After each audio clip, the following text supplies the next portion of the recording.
they didn't have enough information, background information to state this is why the fee set at that. This data is a one-time data, and it's going to give you that ability to do that.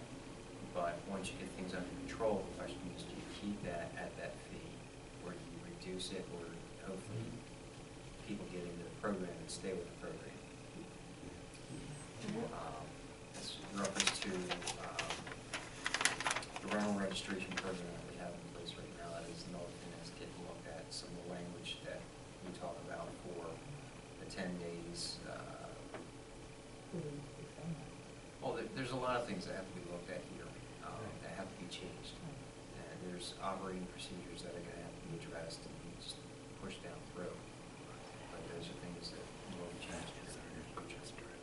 What's the method of data collection? Because a lot of it's going to be what our code department provides as far as knowing, you know, how many apartments are in an individual house.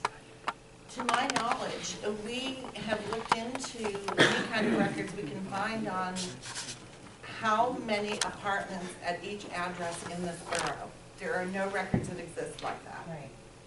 That's what this company will develop. How would you do it? How?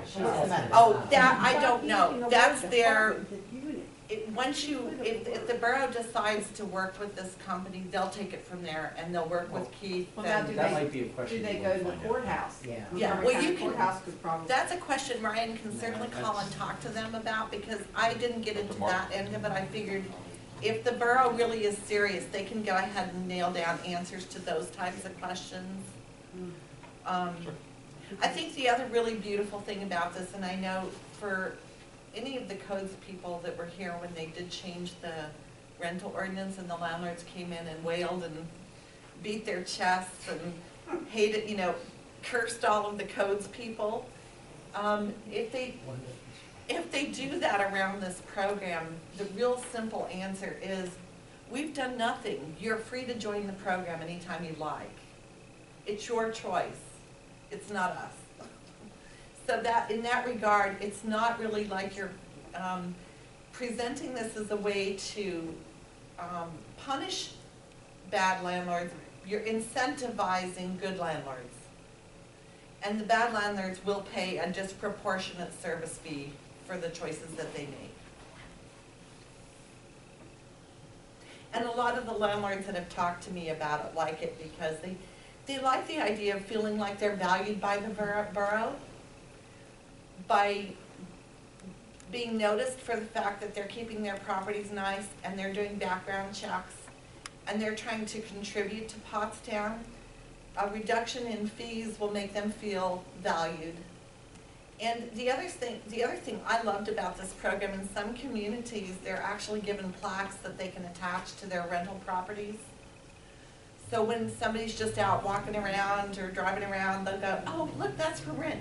And he's a good landlord. Oh, let's go put our application in. They'll have plaques identifying them as good landlords to everybody in the community.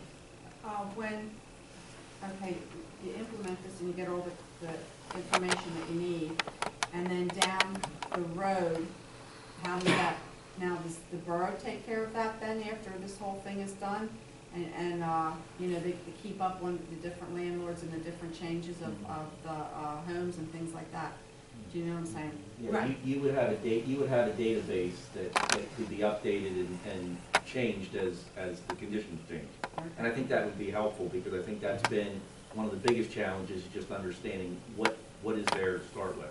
And that's what this program establishes the baseline, costs out, you know, what's the cost of providing municipal services to this property, this property, this property, and that's how your fee schedule is done. But obviously, as things change, you know, you're going to want to change your database. And as things improve, you can update the database. Well, it's just like you require a tenant list every time there's a change in tenancy. That won't change. That they still have to come in with that information to the borough. They always have to keep the borough up to date with what they're doing, what changes are going on at their properties. So that can become part of the database for the borough. Well, it sounds interesting and sounds like a good idea. If there's anything else anybody has to say, because we have other meeting stuff to Yeah. talk about. Thank you. Thank you. Thank you very much. Before everyone, just